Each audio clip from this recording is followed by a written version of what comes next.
Hello students, नमस्कार। Online classes में आप सभी का स्वागत है। और आज हम चैप्टर स्टार्ट कर रहे हैं, चैप्टर 12 लसिका तंत्र। इससे पहले हमने स्टडी की थी चैप्टर 11 प्रजनन तंत्र। तो देखिए, जैसे पीटीआई के जो सिलेबस में है, तो इसमें देखा कि जैसे प्रजनन तंत्र, लसिका तंत्र और एनाटॉमी फिजियोलॉजी, ये तीनों का एक ही चैप्टर दे रखा है। कुछ कंफ्यूजन नहीं हो, इसलिए मैंने ये चैप्टर थोड़ा अलग कर दिया, यानी अलग क्रमांक डाल दिया इसका, और टॉपिक उसमें का शामिल है, तो सिलेबस में भी दे रखा है। और इस चैप्टर में से आने वाले क्वेश्चनों की अगर देखें तो अभी तक इस चैप्टर में से भी, यानी लसिका तंत्र में से भी कोई क्वेश्चन नहीं आया। फिर भी सिलेबस के अकॉर्डिंग हमारे को स्टडी करनी पड़ती है। तो देखिए, लसिका तंत्र, लसिका, इससे पहले हमने स्टडी की परिसंचरण तंत्र। परिसंचरण तंत्र, तो ये जो लसिका तंत्र है, परिसंचरण तंत्र का एक भाग होता है एक प्रकार से। जैसे उदाहरण के रूप में ये रक्त वाहिनियां रहती है, तो रक्त वाहिनियों में ये रुधिर प्रवाहित होता है, यानी रक्त बहता है। तो एक प्रकार से जो लसिका तंत्र, इसमें होता क्या है कि जो रक्त है, तो रक्त क्षरण करके और कहाँ जाता है, इन रक्त वाहिनियों से बाहर आ जाता है, अर्थात ऊतकों में आ जाता है, ऊतकों में। तो देखा जाए तो क्या कहेंगे, रक्त का जो छना हुआ भाग है वो क्या कहलाता है, लसिका कहलाता है। और लसिका का परिवहन करने वाले तंत्र को क्या कहते हैं, लसिका तंत्र कहते हैं। तो देखिए, रक्त का छना हुआ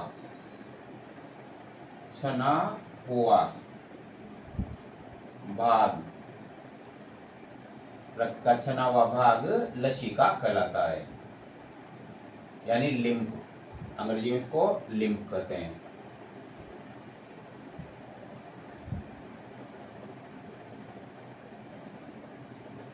तो देखिए, रक्त का छना हुआ भाग लसिका अर्थात लिम्फ कहलाता है। जैसा अभी मैंने बताया, जैसे रक्त वाहिनियों में ये रुधिर प्रवाहित हो रहा है, तो उनमें से जब रक्त क्षरण करके, यानी इनकी जो दीवारें होती है ना, इनकी रक्त वाहिनियों की, तो इनकी दीवारों में से रुधिर क्षरण करके और बाहर आ जाता है। अब वो रुधिर जब क्षणता है तो उसका पूरा का पूरा जो लाल रंग वो गायब हो जाता है, यानी जो ये होता है ना लसिका, छना हुआ भाग लसिका है। लसिका ये क्या होता है, एक प्रकार से रंगहीन होता है, रंगहीन होता है, यानी इसमें किसी प्रकार का कलर नहीं होता है। दूसरा है, इसमें WBC की संख्या सर्वाधिक मात्रा में पाई जाती है। दूसरी RBC, प्लेटिलेट, प्लेटिलेट वह कुछ प्लाज्मा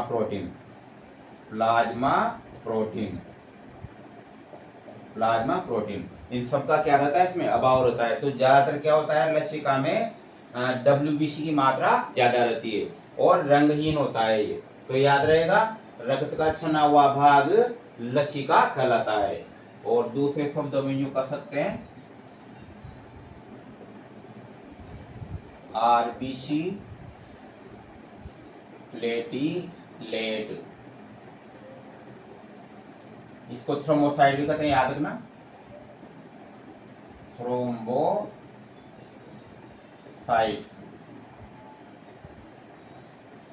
वह कुछ शब्द आ रहा है यहाँ, यानी कुछ ही पाए जाते हैं इसमें ना, तो कुछ प्लाज्मा प्रोटीन रहित द्रव को क्या कहते हैं, लसिका कहते हैं, लसिका कहते हैं। तो ये भी इसकी एक परिभाषा है।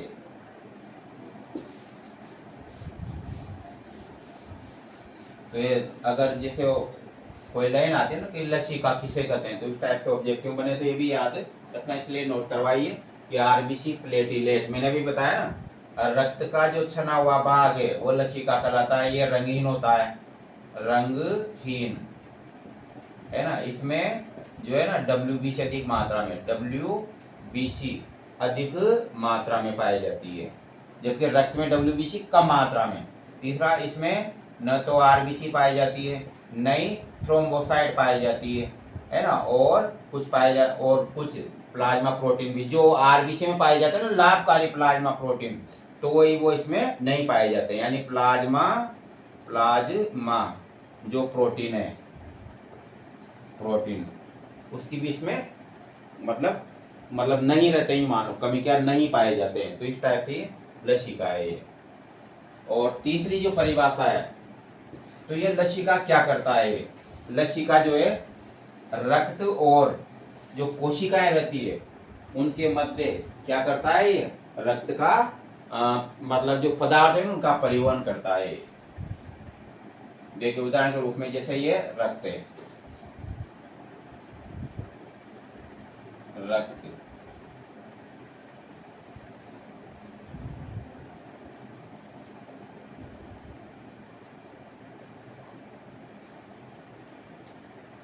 कोशिका,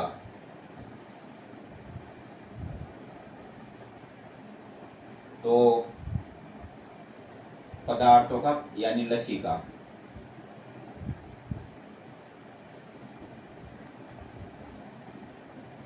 पदार्थों का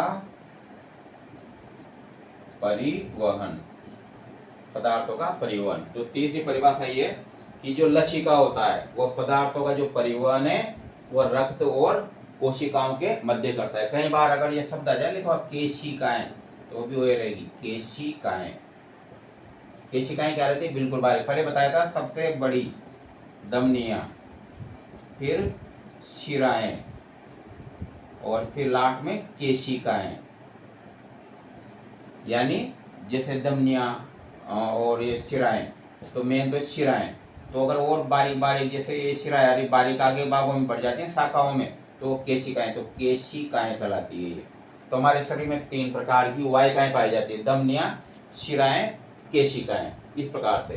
तो ये जो ये होता है लसिका यानी लिम्फ, तो ये क्या करता है, रक्त और कोशिकाओं के मध्य क्या करता है, ये पदार्थों का परिवहन करता है। और इसके बाद में लसिका तंत्र के भाग, लसिका तंत्र के भाग, यानी लसिका तंत्र में कौन कौन से भाग आते हैं, ये ध्यान रखना है आपको, क्योंकि ज्यादा बड़ा टॉपिक है नहीं, छोटा टॉपिक है। तो नंबर 1 में लसिका केशिकाएं, लसिका केशिकाएं। उसी प्रकार नंबर 2 में थी लसिका वाहिनियां,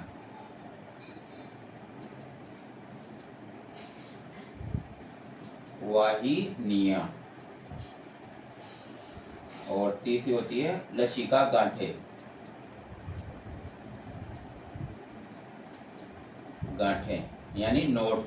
तो कहने का मतलब ये जो कई जो अंग रहते हैं ना, जहाँ पर रक्त की आपूर्ति नहीं हो पाती, तो वहां पर क्या करते हैं, लसिका जो द्रव रहता है वो क्या करता है, तो ये 3 प्रकार की जो है लसिका केशिकाएं, लसिका वाहिनियां और लसिका गांठें, ये सभी मिलकर के क्या बनाती है, लसिका तंत्र का निर्माण करती है। जहाँ जैसे जैसे जहाँ रक्त वाहिनियां गुजरती है यानी धमनियां शिराएं गुजरती है, उसी के साथ साथ क्या होता है, ये लसिका वाहिनियां गुजरती है। तो इनका भी एक अपना एक तंत्र होता है, इसको कहते हैं लसिका तंत्र कहते हैं। और ये महत्वपूर्ण होता है, ये कारण क्या है, इसके अंदर जो एंटीबॉडी जो पदार्थ होते हैं ना, इनका निर्माण होता है, NWBC बनती है, और इसमें जो होते हैं ना एंटीबॉडीज, इसको कहते हैं प्रतिरक्षी।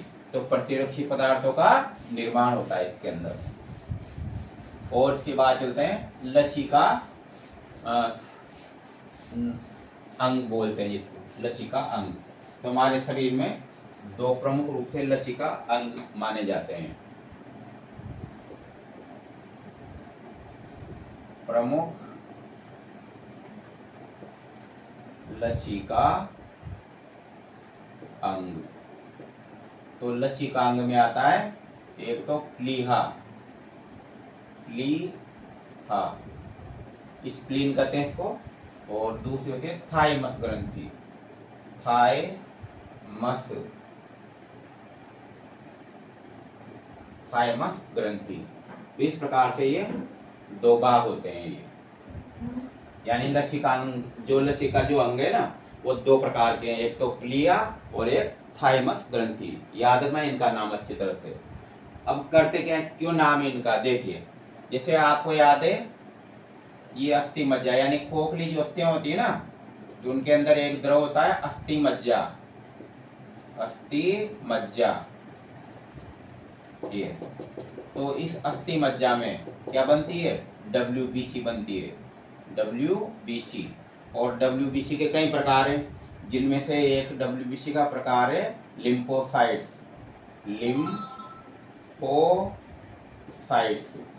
लिम्फोसाइट्स है ना, यानी लसीकाणु कहते हैं इनको, लसीकाणु। तो इनका निर्माण कहाँ होता है, यहाँ पर अस्थि मज्जा में।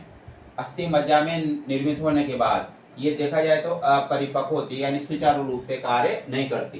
तो याद रखना अच्छी तरह से, अस्थि मज्जा में इनका निर्माण हुआ है, लेकिन ये परिपक्व होने के लिए कुछ जो है ना लिम्फोसाइट्स तो कहाँ चल जाते हैं, प्लीहा में चल जाते हैं, प्लीहा में।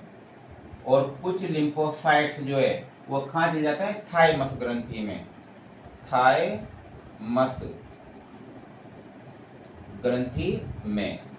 अब हमारे अंदर याद रखना इसका नाम है प्लीहा, लेकिन एक प्रकार से जो है जैसे पक्षों में एक अंग पाया जाता है जिसका नाम है वर्षा समकक्ष अंग।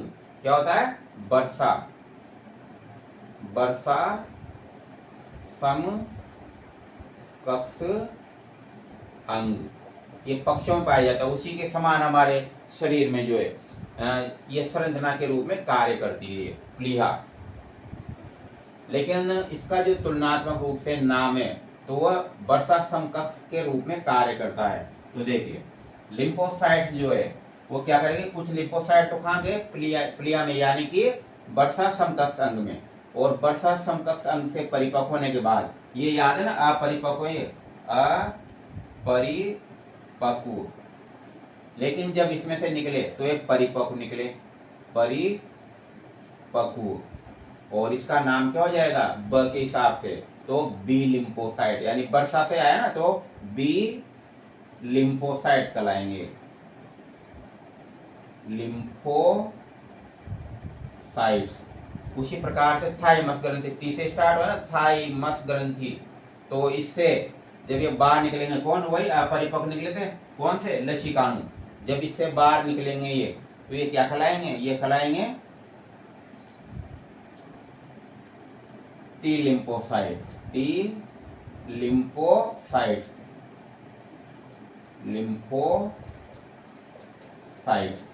इसलिए ये जो लसीकाणु होते हैं ना ये दो प्रकार के होते हैं, नाम सुना होगा आपने, एक तो होता है बी लिम्फोसाइट, बी लिम्फोसाइट्स, और दूसरे होते हैं टी लिम्फोसाइट्स, टी लिम्फोसाइट्स। ये इस प्रकार से ये दो नाम हो जाते हैं। तो इस प्रकार से जो है दोनों जो क्या माने जाते हैं, ये प्रमुख लसिकांग माने जाते हैं। और इसके बारे में आपने और सुना होगा, प्लिया को रक्त का जो है ना ब्लड बैंक भी कहा जाता है, प्लिया को क्या कहा जाता है, रक्त का ब्लड बैंक। ये भी ध्यान रखना आपको, पूरा हुआ सिस्टम।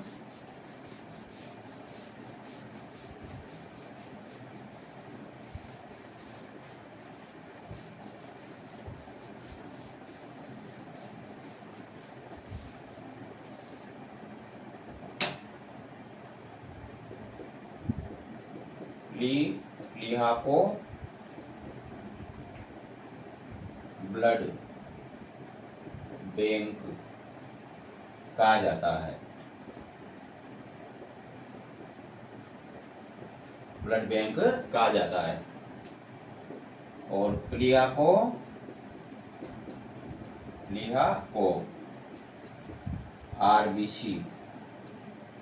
आरबीसी का कब्रिस्तान भी कहा जाता है,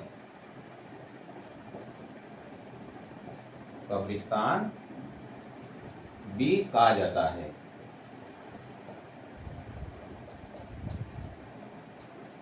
इस प्रकार से हैं। और तो हमने लसिका के बारे में क्या समझे, देखिए लसिका क्या होता है ये? रंगहीन द्रव, रंगहीन द्रव। नंबर 2 में ये क्या करता है? रक्त और कोशिकाओं के मध्य पदार्थों का क्या करता है? आदान प्रदान करता है। तीसरा, लसिका जो है क्या होता है? एक प्रकार से जो मतलब इसमें जो देख सकते हैं लसिका में आरबीसी, थ्रोम्बोसाइट यानी प्लेटलेट, थ्रोम्बोसाइट्स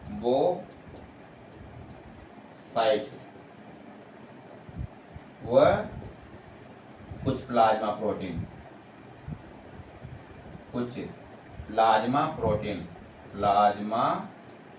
प्रोटीन नहीं पाए जाते हैं। और लसिका में WBC अधिक मात्रा में पाई जाती है। इस प्रकार से ये लसिका तंत्रता, और इसमें से क्वेश्चन बन सकते हैं तो ये इन्हीं में से बन सकते हैं। बाकी कल स्टडी करेंगे। शायद चैप्टर भी खत्म हो गया। अब इसमें दे रखा था एनाटॉमी फिजियोलॉजी, तो वो तो चैप्टर जब फर्स्ट में पढ़ने स्टार्ट किया था ना हमने, तो उस समय हमने इसकी स्टडी कर ली थी, है ना। तो इस प्रकार से नया चैप्टर स्टार्ट करेंगे कोई।